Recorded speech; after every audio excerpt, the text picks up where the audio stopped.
It is incredibly difficult to create a whiff of Jin in this game. You see, I can't create a whiff. What the hell is wrong with Tekken 8 backdashes, man? Round 2. Fight.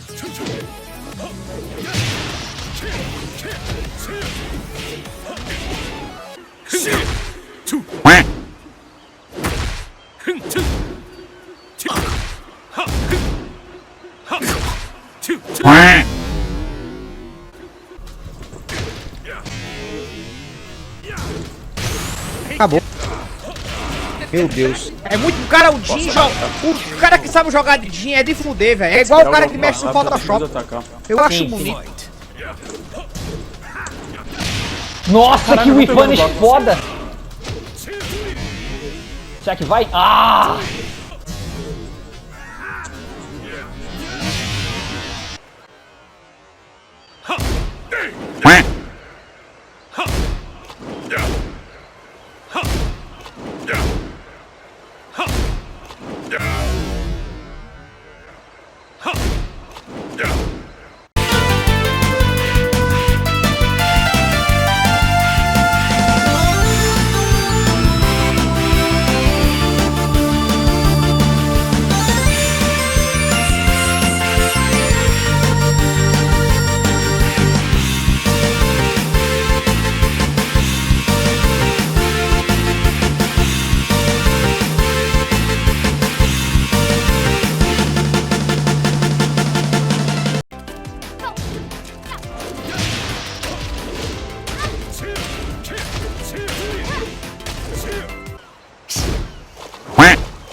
Shut your bitch ass up, nigga. Nobody asked you that a bitch ass thing. You better shut the fuck up before I knock your fucking head off your shoulders, old ugly ass bitch. Stupid ass bitch.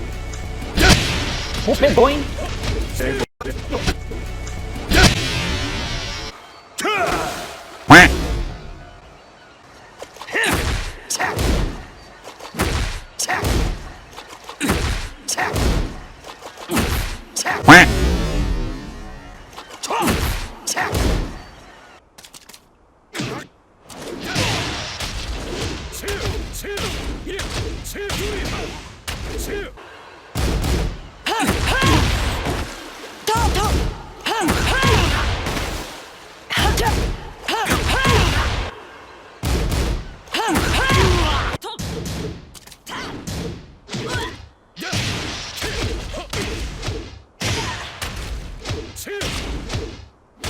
Hey guys, it's me again, Nova, the edgy karate guy, your Tekken buddy. For starters, a disclaimer. The intention of this video is not to make you hate Tekken 8 or bear ill will towards it.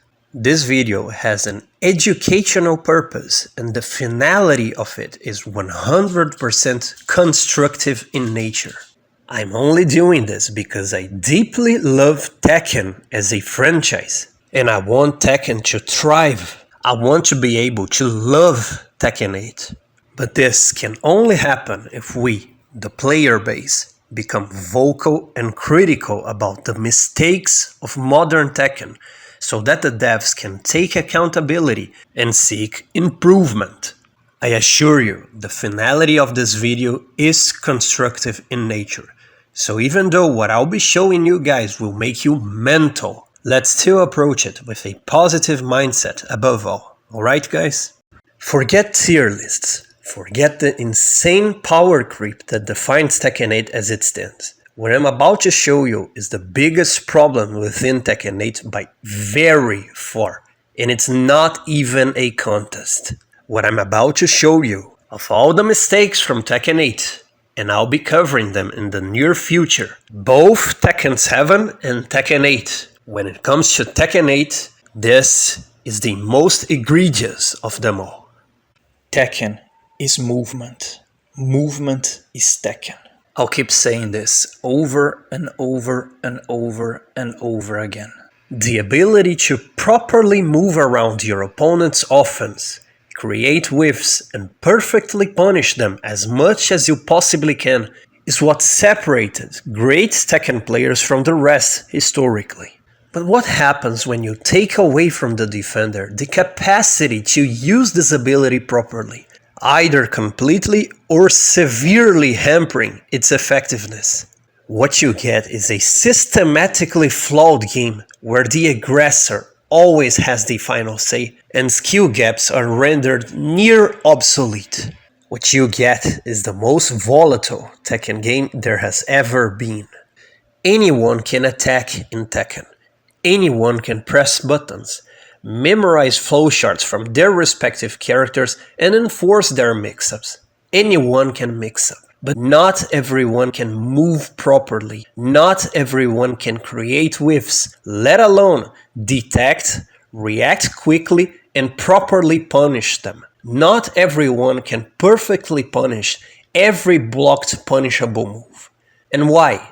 Because that is Tekken defense. And Tekken defense, unlike Tekken offense, demands effort, talent, reflex, skills, matchup knowledge, and lots of time invested in actually labbing the game. So, what better way to forcibly erase skill gaps than to take away the ability to exercise Tekken defense properly from those who actually can, essentially turning the game into a contest of which is the most successful aggressor. The reason Tekken 8 is so volatile, and you get the feeling that anything can happen, that anyone can bleed, that no one is safe, and no one is above getting completely destroyed, is because skill gaps are not allowed to express themselves properly. And this is happening by design. If you have no movement, you have no Tekken. This ability to defend properly, move properly, create and then punish whiffs, naturally established actual skill gaps in Tekken that could not be ignored. But don't get me wrong, the aggressor always had a fighting chance in Tekken. Always. But the thing is, traditionally, historically, the better defender would always have the upper hand against the opponent and would statistically win more matches. This is backed by a mathematical certainty. If two players have the capacity to attack, the one better at not getting hit while hitting the opponent through the creation of whiffs and block punishment would statistically win more matches than the player whose only ability is attacking, pressing buttons, and mixing up the opponent every opportunity they get. The more competent defender always had the upper hand in Tekken. This was an established reality in Tekken history as a fighting game franchise. Of course, this can be applied to every fighting game, but it was very pronounced in Tekken particularly. Therefore, skill gaps were real, tangible, and you could see them. It was right in front of your face. Well, the foundations that established this reality started to shaken hard in the advent of Tekken 7. Tekken 7 started a damn curse that I coined as modern Tekken, and I'll be fully covering this curse in the future. But now, this reality crumbled with the advent of Tekken 8. Starting in Tekken 7, Namco devs came up with a not so brilliant idea. What if we could mitigate or even completely erase the concept of a tangible skill gap between players so that our game becomes more accessible, welcoming, and popular? And so they did. They started experimenting with this new design philosophy in Tekken 7. The curse started in Tekken 7, where they experimented with a never-seen-before power creep and hampered the capacity of a 3D fighting game to move laterally. The capacity to move laterally in Tekken 7 was severely hampered, particularly for some characters who had sabotaged lateral movement. But now, they went completely overboard with this anti-skill gap commercial experiment in Tekken 8. And I'll show you exactly how they did it. Forget tier lists, forget the unprecedented power creep and the completely broken abominations they created. Namco is actually killing the Tekken we know and love through the incapacity to create WHIFFS. Fasten your seatbelt, guys. We're going for a ride. I'll use a fixed example for comparison, an example that, by the way, should not ever happen on the first place. And then, according to this example, we'll talk numbers, because numbers never lie. We just can't fight numbers. They directly affect how we can play this game. So here we go. The example I'll use is Nina down forward 4 into her orbital up forward 1. Just for reference, every single character in Tekken 7 can create this whiff. And why do I know this? Because I freaking tested every single one of them.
Before Tekken 8, we could consistently create a whiff here. Now it is incredibly difficult to create this whiff. With Jin in particular, this can only happen under miracle circumstances. You would have to go for the most optimized, the most fine-tuned and frame-perfect backdash cancel. LoL has the third worst backwards movement in the game. It is incredibly difficult to create this whiff as well. But in Tekken 7, on the other hand, you can casually create this whiff through a simple backdash cancel. All things considered, some characters are still moving alright, in a sense that some whiffs, again, some whiffs can be created.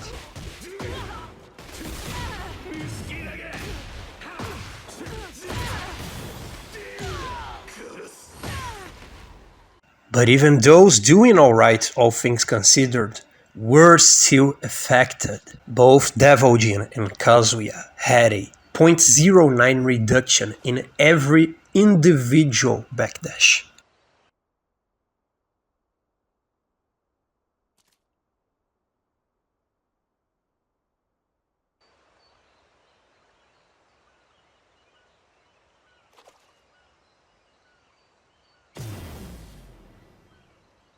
King has the worst backwards movement in Tekken 8 undisputed, but he still retains Jaguar Step, which easily creates whiffs for King. Much more effective than even the best backdash in the game. Now, the game-breaking abominations, as in the waifu characters, are doing fine, thanks for asking. Alisa can easily create this whiff by merely backdashing once. Waifu Privilege 101. Back, back. Back, back. Back, back. Bye bye, Masher.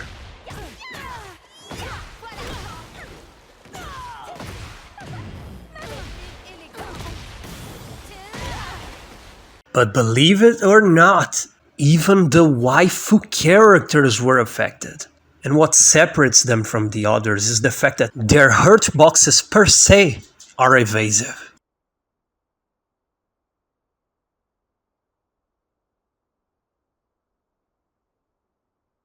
Alisa had a 0.10 reduction in every individual backdash. Even so, her backdash is the most evasive and effective in the game.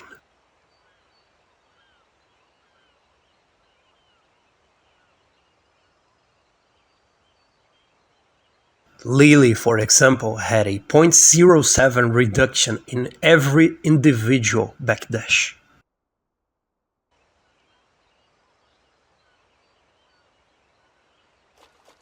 Now, speaking of broken game-breaking abominations, as you can see, no matter which course of action you take, the character will literally do everything for you. Just do it. Now, some characters got it rougher than everyone else. Let's take Leo, the Baji Babe, for example. Leo got her individual backdash completely destroyed. A 0.17 reduction in every individual backdash. But it is just as I said in my previous video. The effectiveness of an individual backdash or the speed of your backdash cancels are not what matters ultimately. When it comes to backwards movement, what really matters is space coverage, as in the amount of space you can cover within a set amount of time. In real life, we call it speed, and we measure it by kilometers per hour, miles per hour, meters per second, and so on. In Tekken, we don't have meters to measure distance. We have been given this numerical value as a Tekken unit of measure. So, that being said, let's go back to Leo. Even though her individual backdash was so severely hampered, her backdash cancel is so fast and fluid that Leo can reliably create this whiff by simply backdash canceling. Now, let's talk about the main villain of Tekken 8 so far, Dragunov. At this point, it shouldn't even surprise anyone. But the truth is, Dragunov wasn't affected by Tekken 8. I shit you not. Tekken 8 Dragunov backdash is exactly the same as Tekken 7 Dragunov backdash, which was already an amazing backdash for a male character back then. Therefore, Dragunov is immune from the systematic problem within Tekken 8. He can create the same whiffs he could in Tekken 7 just fine, just as everyone should have been able to. I'm so sorry guys, this pisses me off so much. For a game that nearly completely destroyed backwards movement as a defensive option, Spetsnaz bro is parading around like nothing happened. Gee man.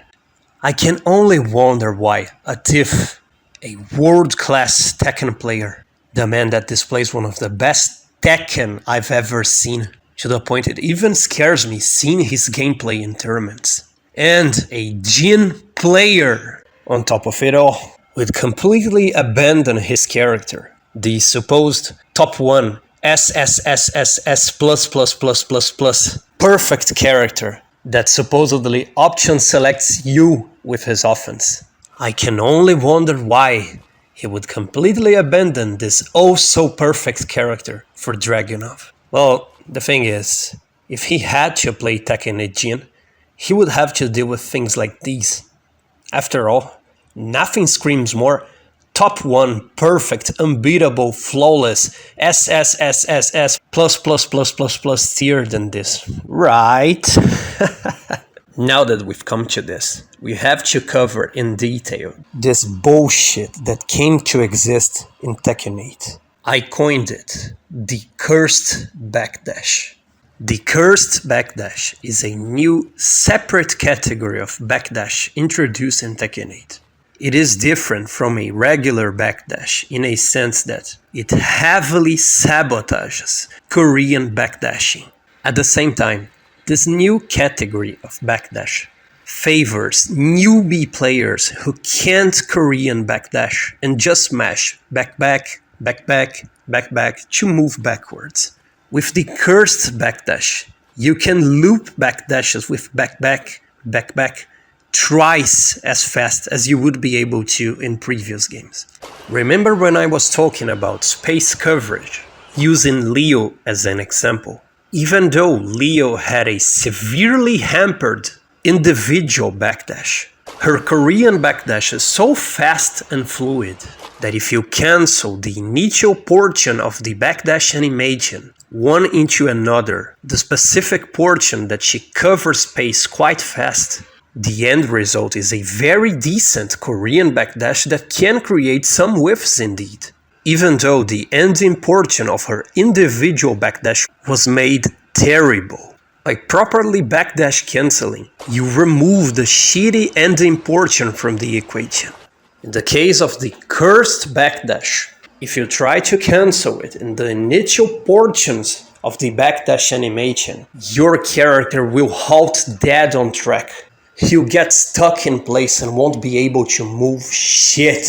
So the only way you can create space with the Cursed Backdash is by being a newbie and mashing back,